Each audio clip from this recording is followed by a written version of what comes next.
Kasi ang dilim. Anong oras pa lang kasi? Hello mga pare ko. Ngayong araw nga ang sport fest ng company namin ng ate ko. Kaya madilim pa nung umalis kami sa bahay. Kaya pagdating nga namin dito sa company, marami na nga nakapunta. May mas maaga nga pala sa amin. Kaya dumiretso na kami sa registration area. Biometric na nga pala ang gamit namin dito. 5:20 na rin pala kami halos nakarating sa company. At pagkatapos nito ay kumuha na rin kami ng damit namin. At yearly nga ay nagbibigay sila ng free t-shirt dito. Last year kulay puti ang binigay nilang pa sport fest na t-shirt. And ngayong taon nga ay kulay dilaw. Diba? Ang sakit sa mata. Char. And after nun ay kumuha na rin kami ng pagkain. Yes, dalawa nga pala ang stab namin ng pagkain. Pang AM at tsaka pang lunch. Ngayong sport fest nga ay naging maulan. Ngayong taon nga lang talaga naging maulan ng sport fest. In fairness, maganda ang pagkakasetup ngayong taon at hindi ganun kadami ang sumali ngayong taon. At napunta na nga ako ng CR para magpalit ng damit. At habang hinihintay ko yung mga kasama ko, nilafang ko na tong binigay nilang pagkain. Pizza nga pala to at saka tubig. In fairness sa company namin ha, mga branded talaga mga pagkain na binibigay. Shakey's ngayong taon. At saka kahanap ko sa mga kasama ko, nakita ko yung mga palibre dito. Nakita ko nga rin yung mga kasamahan ko dito. At syempre, hindi natin niya papalagpasin at kumuha na rin ako ng gatas. Ay, isa lang ba yan? Kala ko ano? Pwede daw bumalik at nag-isip-isip na rin ako niyan kaya inubos ko na agad yung iniinom ko at magdadagdag nga ulit ako ng gatas. In fairness, gatas na walang asukal ang binigay nila. Ito yung mga kasama kong ano, kinemero. Video yan ba? Hindi. Kayang, nakakap na ako sa umahaba na yung pila. Ano, ganito na lang tayo. Wala tayong upuan. Wala tayo? Wala tayong upuan. Hanap tayo. Bring your own chair. Nagsimula na nga ang program at nag-start ito sa opening prayer. Pero parang opening song prayer. Pero parang gano'n na rin, opening prayer. Paghingi ng patnubay at gabay galing sa ating ama. Naging mabuti. Ito ang maganda sa sport fest, yung maraming libre talaga. Diba, pagatas-gatas lang ako habang hindi pa nag-i-start ang program. Kakainom ko nga na itong gatas na to, hindi ko nga napansin na nagsindi na nga ng torch. Torch ba yun? Basta yung ano ng Olympics na kinemerot na yan. At ayan nga, nag-start muna kami sa warm-up sa mga magsusumba. At ang inyong mga pare ko ay pumila dito sa marathon. Pero nagbago ang isip. Nagsumba na lang kami talaga.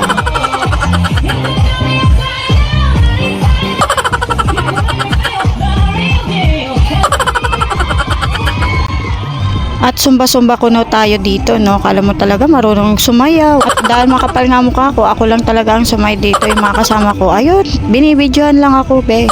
At nasa unahan pa ako niyan, be. Kala mo naman mapipiling best sumba girl.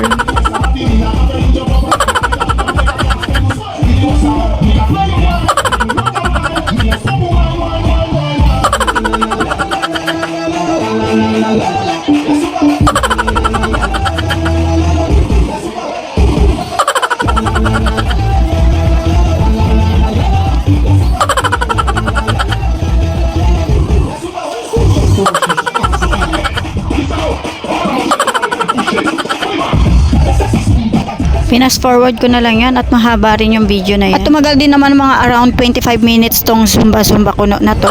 Napagod ang inyong pare ko kaya naghanap na naman ng libre. Pagtingin nga namin dito ay nagbibigayan na nga ng Coke Zero. Syempre hindi kami magpapahuli dyan at naghanap pa nga ako dyan ng malamig. Palingon-lingon pa nga ako dyan at naghahanap pa ng libre, no? At nagpapalaro na nga rin ng Bring Me doon sa stage. Nagyaya naman tong mga kasama ko na manood kami ng basketball. Yes, marami pa rin namang mga ibang mga laro ditong nagaganap. Bali sabay-sabay nga lang katulad ng Zumba at ng marathon. Sabay sila. At itong basketball, chess playing at Mobile Legend ay nag-i-start na rin. Last year may cheer dance competition at kasali ako doon last year. Ngayon wala eh. Ano ba yan? Philippines versus Japan? Japan versus Philippines nga ang naglalaban sa basketball. Tignan mo to sa Ate Wilma. Kala niya picture. Sabi ko video to. Ang kaganapan naman dito sa stage mga panalo na ng Bring Me ata to. At dito naman sa side na to yung volleyball. Naglalaro na rin. Sabay-sabay nga siya dito. Dahil limited lang talagang oras namin ng sport fest. Hanggang tanghali lang to. Need na matapos ang lahat ng laban ng mga play. Ano ba yun? Laban na nga. Play pa. Uy! At mga oras na to ay tumirik na nga si Haring Araw. At pagpunta ko nga sa pag-CR, may nakita na naman akong palibre dito. Juice nga ay libre din. Siyempre kahit naiihi na ako, kumuha na rin ako ng juice. Kaya nga pala marami mga libre ditong mga drinks dahil bawal magdala dito ng tumbler. Lahat ng mga nagdala ng tumbler ay nakahold dun sa guard. At nakita ko nga mga tropa dito sa may gilid. Maritesan muna. Walang si Beck, sayang. Wala, stress si...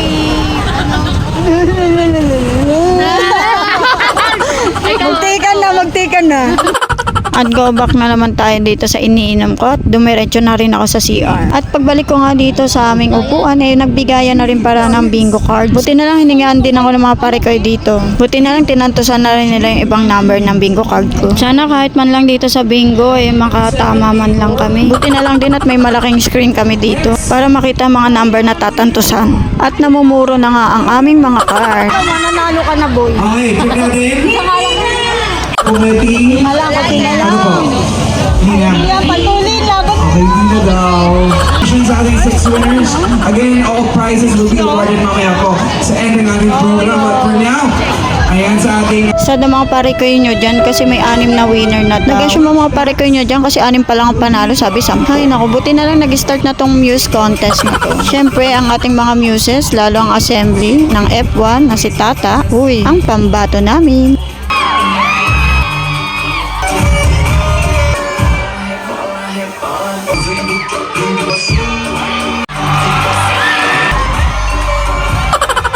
Piedra pa' aquí, otra pierna para allá, la mano en la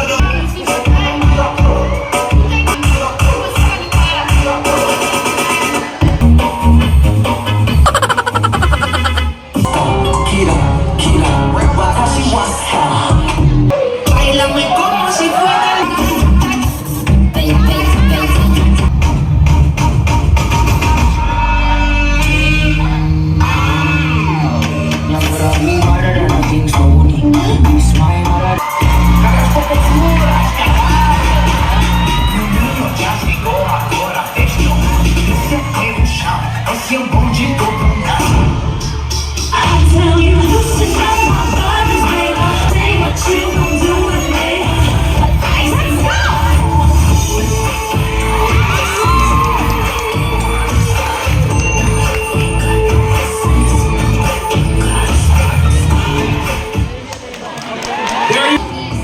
Natuwa naman ako dito sa batang to at ginawang concert ang kanyang performance.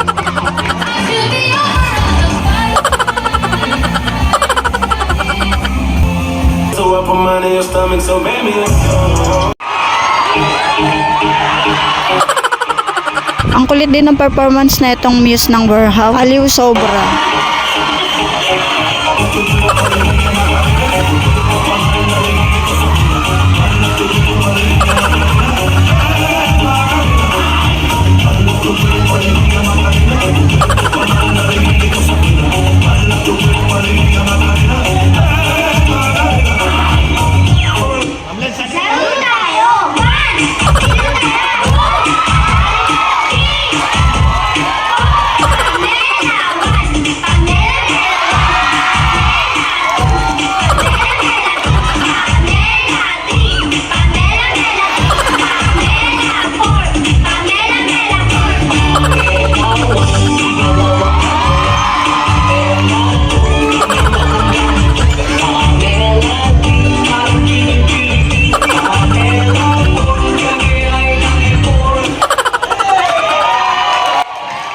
Yun lang, pero nakakabitin ang performance niya, pero aliw sobra. At syempre nandito na tayo sa exciting part, ang lunch break. Yes, kahit alas 9 pa lang lunch break na nga namin dito. Dalawang ticket ko dyan dahil nagpasabay yung ate Wilma ko na kunin ng foods niya. Oh, baka sabihin nyo, ang dami kong pagkain. At syempre kanin ulam with mineral water. Sa mga oras na to, nag-i-start na rin ang championship ng Mobile Legends. At syempre para may mapanood kami habang kumakain ng lunch break. Ito nga ang first time na on screen ang ating Mobile Legends dito sa big screen. At syempre tuwan-tuwa ang ating mga ML player dyan sa mga nakaka-relate sa ML, baka naman. At nag-start na rin kami kumain dito ng lunch break namin. Nakala mo burger ang kanin, huy. At talo-talo na muna kami habang kumakain netong chicken na makunat pa sa, huy.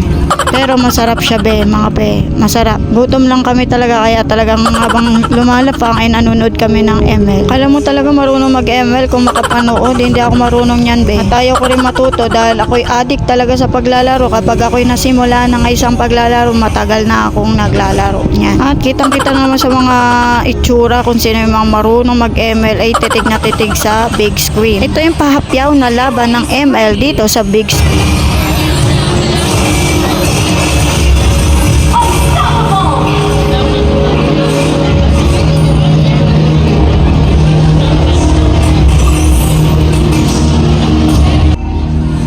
Para hindi kami mahalata na hindi kami nag-ML, nakikinood na lang din kami at nakikitawa. Nakikigulo din, huy. Para hindi tayo ma-office sa mga marunong mag-ML. At humingi kami ulit ng soft drinks dito, hindi namin nakalain na ipinamimigay na mga soft drinks, kaya kumuha na kami ng tigda dalawa. At sabi namin ibabaon namin to sa trabaho book. Tuwan-tuwan na naman ang pare kayo nyo, may bit-bit na naman. Sa mga oras na tayo nagtago na naman si Haring Araw at umulan na naman. Kaya hindi natuloy ang championship ng basketball at volleyball at i-resked na lang daw ulit. Kaya naman nag-announce na nga ng mga winners sa mga natapos na mga palaro.